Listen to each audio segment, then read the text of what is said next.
Tak já vás zdravím u druhého dílu, který byl velký zájem v komentářích. A za začátku bych se chtěl omluvit. Nebyl čas, pak nebyla chuť. A když už čas i chuť byla, tak jsem měl problém s programem. Už jsem měl video celý nastřihaný a program mi spadnul s celým počítačem, takže musela proběhnout celková přeinstalace a všechno začínat od začátku, takže jsem chvilku myslel, že už k ničemu nedojde, protože jsem byl docela znechucen celou situací. Jsem 3 hodiny seděl u počítače a veškerá práce přišla vniveč. Takže teď po delší době jsem se odhodlal, že by bylo fajn nějakým způsobem ten první díl podpořit druhým, zakončit. Takže vás vítám u druhého finálního dílu z cesty do Norska a následně Švédska.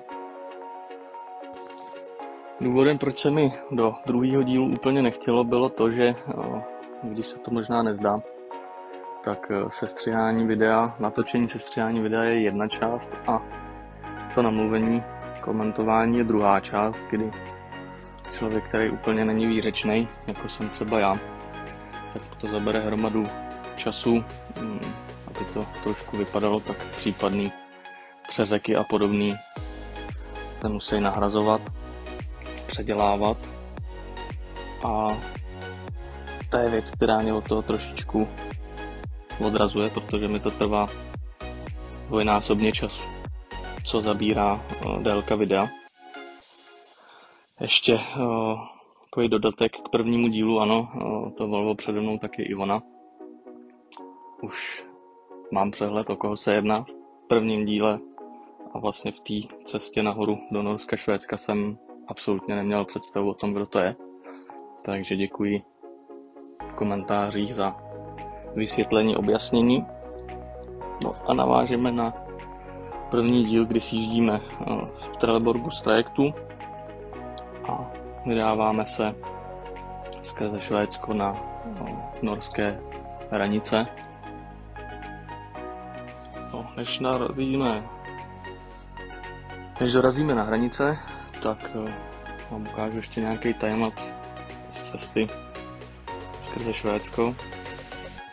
Omlouvám se za kvalitu, po přeinstalaci počítače na instalování programu je to furt v takovém stavu, že nemůžu dostat do finálního nastavení, takže alespoň takhle, druhý díl, až tohle vydám, zakončím, tak se budu snažit najít nějakou alternativu, která bude lepší, aby ta kvalita trošku za něco vypadala a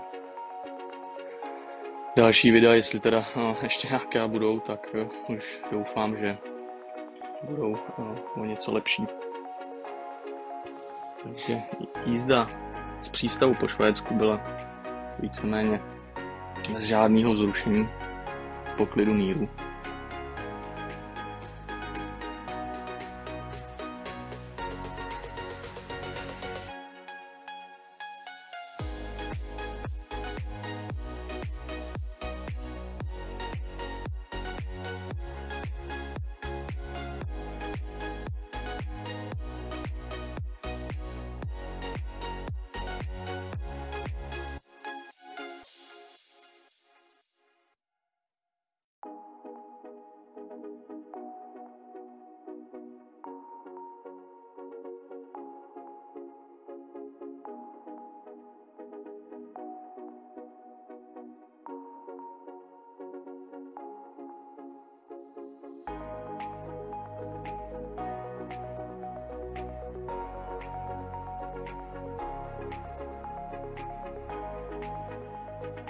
Po příjezdu na hranice se nám všechno trošičku začalo komplikovat, protože na hranice byla šílená fronta.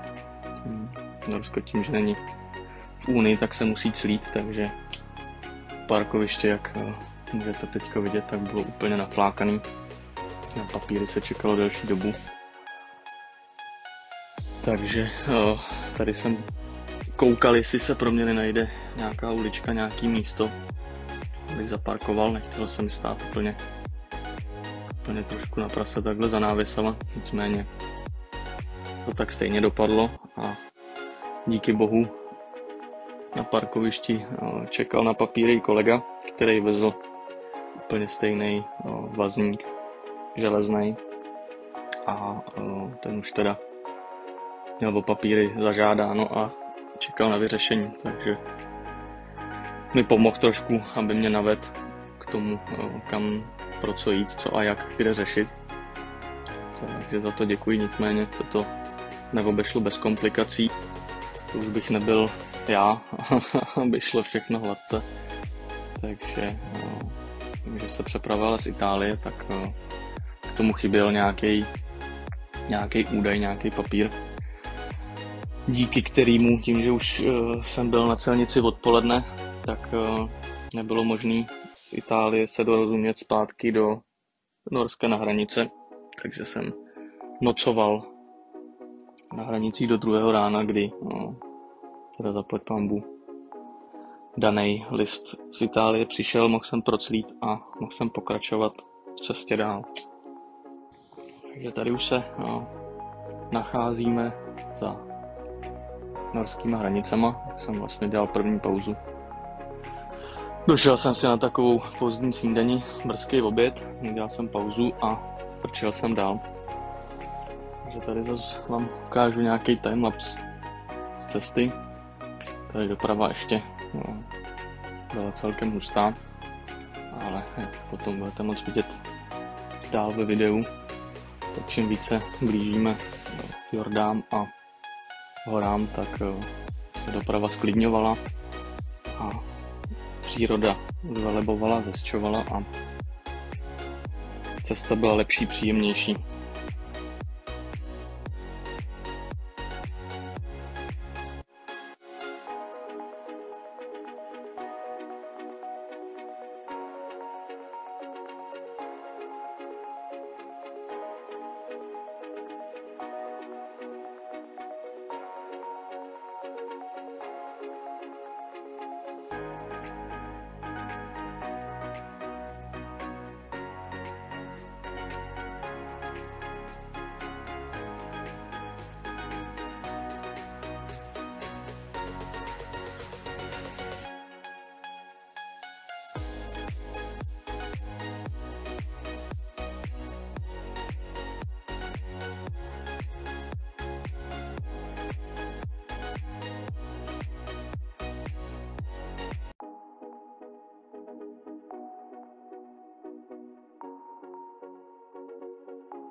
Tadyhle jsme udělali druhou pauzu, kde jsem dohnal kolegu, kterýho jsem potkal na hranicích. Takže jsme odpauzovali společně, došli jsme do krámu, kde jsme nakoupili nějaký těstoviny a nějaký zásoby na další cestu. A potom jsme pokračovali dál.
Tak tady už se blížíme do hor, tady už můžete vidět slibovaný záběry té hezký panenský přírody, kde ta doprava už není tak hustá.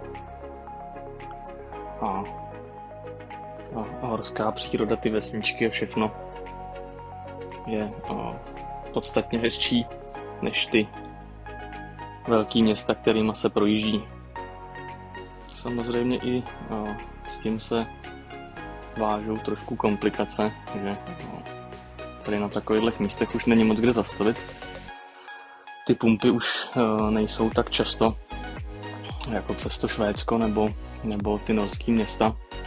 Tady už odpočívadel moc není, takže zaplať pánbu za ty zásoby, které jsme nakoupili, a tady už člověk musí trošku přemýšlet dopředu a koukat, kam mu dá výkon jízdy, kam dojede, a plánovat trošku, kde udělat pauzu, trošku předvídat. Tady vám ukážu záběr. Nešlo projet bez zastavení, aniž bych neudělal nějakou fotku nebo video, protože tohle je věc, která mě absolutně pohltila, okouzlila, takže doufám, že se vám záběry budou líbit tak jako mě.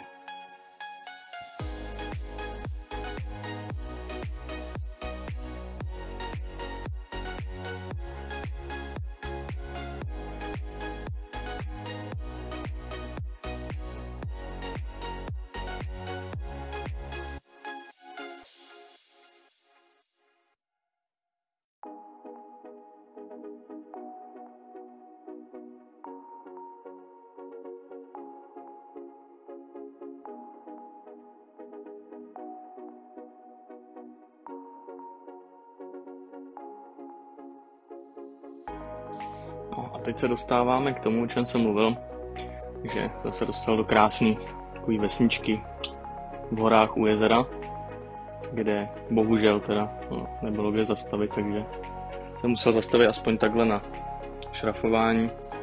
Je mi jasný, že se najde hromada lidí, kteří budou mít potřebu se vypsat do komentářů o tom, co se smí a nesmí. Asi proč ne, když si potřebujete ulevit, tak prosím. A důvod toho, proč natáčím, je ten, že se chci jednou podívat, mít vzpomínku na to, kde jsem se všude s kamionem dostal, co jsem zažil. A když nejde jinak, tak alespoň takhle. Takže si prosím užijte záběr na hory a jezero a přehlídněte to, že jsem zastavil na šrafování, protože bohužel nešlo jinak.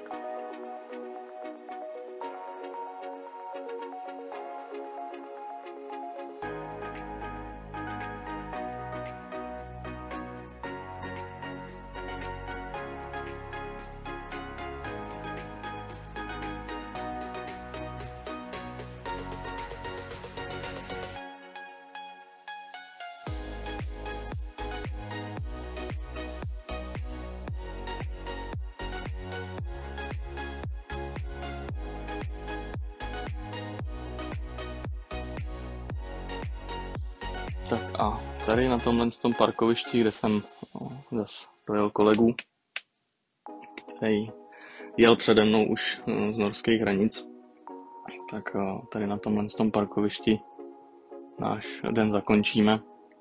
Máme to zhruba hoďku k moři do přístavu, kde budeme vykládat. A zajímavostí je to, že vlastně parkoviště funguje tím způsobem, že před závorou je tabule, na kterým je telefonní číslo, na to zavoláte a závora se vám zvedne a můžete parkovat. Já jsem teda si myslel, že pak nějakým způsobem budu muset dojít nějakému automatu, kde zaplatím noční parkování nebo tak něco, ale vůbec nic takového, parkování bylo zadarmo. No a jak jinak si zpříjemnit zakončení denního výkonu, než tím, že přece druhý den na vykládce nebudeme dělat ostudu.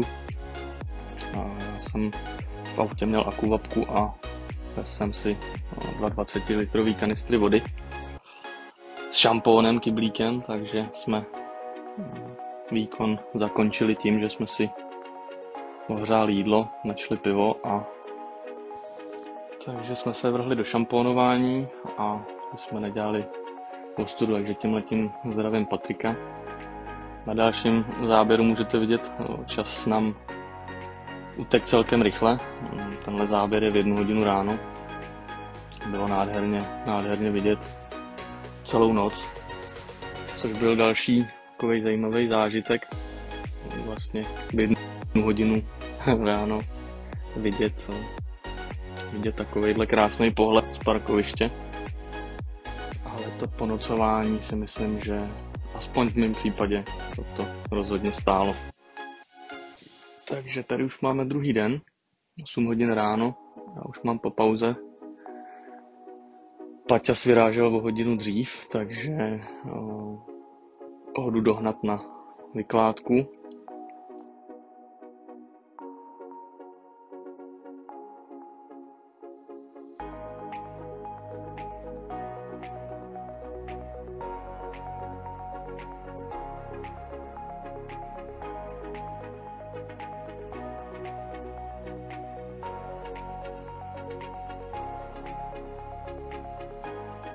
Takže tady už se nacházíme v místě vykládky v Soviku. Jsou vidět z dálky z přístavu Jeřáby. Patrik už touhle dobou měl složeno, takže jsem se šel nahlásit na bránu a kluci mě šli navádět na vykládku pod Jeřáb.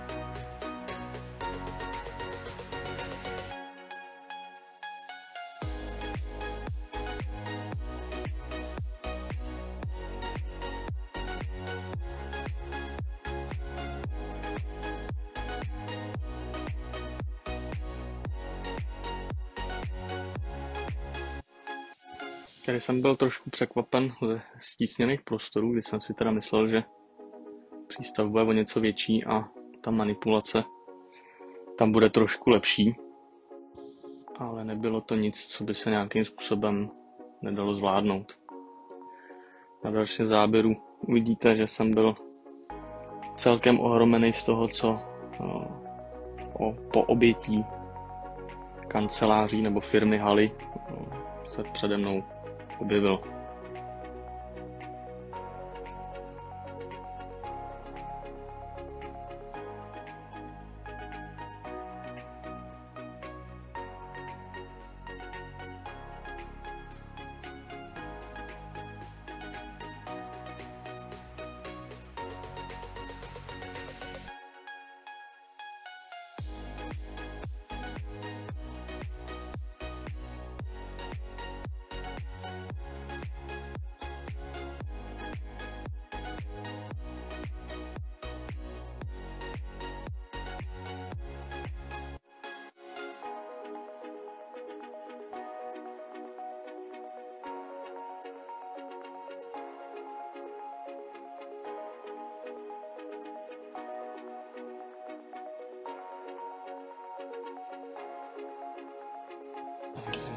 Tady už jsem jenom sundal řetězy, odkurtoval.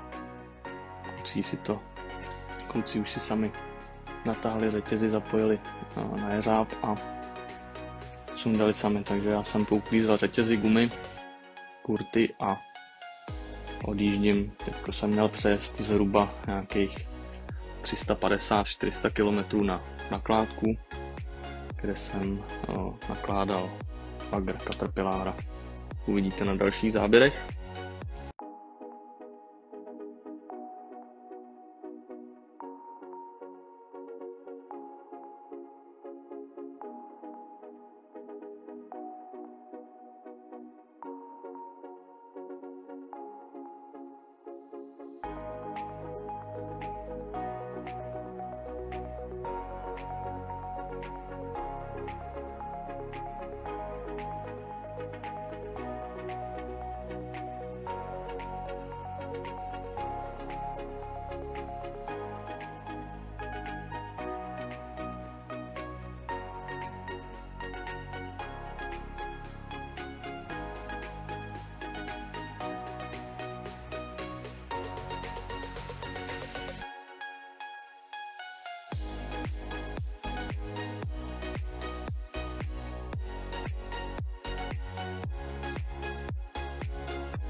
No a protože jsem na místo nakládky do servisu prodejny Caterpillaru dorazil po pracovní době někdy ve 4 hodiny, v 5 hodin odpoledne, tak se nabízely 2 možnosti, buď to přenocovat do druhého dne a ráno počkat na nakládku, anebo s tím, že papíry mi doveze zástupce a já si bagrík naložím sám, takže pro mě byla lepší varianta se sám obsloužit, naložit a pokračovat dál, než zbytečně čekat do druhého dne a tak ztrácet čas. Takže se teď podíváme na nájezd menšího pásového bagříku 3,5 tuny, zakurtování a pokračování ho dál na švédsko-norské hranice.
Protože bych na hranice po naložení bagru dorazil ve večerních hodinách, tak jsem pár kilometrů před hranicema zastavil na parkovišti a dělal pauzu do rána, kde jsem vlastně ráno na 7 čistý hnedle vyrazil. Během pár minut jsem byl na hranici a mohl jsem celý papíry pro další pokračování po Švédsku.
Tady na hranicích vám dám ještě fotky. První fotka je s malým 3,5 tunovým bagříkem. To je právě tady z Marsk, z hranic. A další 2 fotky jsou z nakládky velkého kolového otočního bagru ve Švédsku. Tam už všechno bylo takový poměrně hektický, protože se Švédem úplně nebyla komunikace. Byl to človíček, který ve Švédsku dělal vlastně jakoby cestářů. Bagr si koupil do soukroma a v dražbě ho prodal dál, kde ho koupil někdo v Čechách. Takže problém byl v tom, že naložit jsem si ho sám nemohl. Ten človíček, který se nacházel na nakládce, byl údajně brácha majitele bagru, který s bagrem neuměl, a bylo to v klasické osadě mezi barákama, kde já jsem zastavit nemohl, parkovat taky ne, čekat jsem taky nemohl. Údajný majitel měl přijít z práce někdy až za 4 hodiny, takže se to všechno tak nějak komplikovalo. Já jsem potřeboval ještě stihnout trajekt zpátky do Trelleborgu, takže to bylo všechno takový hektický, abych to postíhal, takže tam už úplně nebyl čas na nějaký natáčení. Díky komplikaci jsem samozřejmě trajekt nestačil, takže jsem před Trelleborgem spal a druhý den ráno jsem pokračoval. Takže další záběry už jsou z dojezdu do Trelleborgu, bohužel předtím už nějak nebyla kapacita ani nálada, čas na to něco točit. Takže tak. Že tady už pár posledních záběrů toho, jak jsem najížděl v Trelleborgu na trajekt, a tím bych asi video zakončil, druhý díl, protože dál už vlastně nic moc zajímavého nebylo po přeplutí do polského přístavu. Jsem potom pokračoval dál domů do Čech na dvůr, kde se bagry skládaly, a dál už se nakládali zase na jiný auta, protože každý bagr byl někam jinam a tu už rozváželi zase ostatní kluci z firmy, takže tam už myslím, že z důvodu délky videa a nějaké ztráty naší pozornosti si myslím, že už takhle je video dost dlouhý. Doufám, že se video bude líbit tak jako první díl. Omlouvám se za případné přeřeky nebo nesrozumitelnosti, bohužel se nějakou slovní zásobou pořád bojuju. Takže vám děkuji za shlédnutí a přeju hezký zbytek dne. Snad někdy u dalšího videa.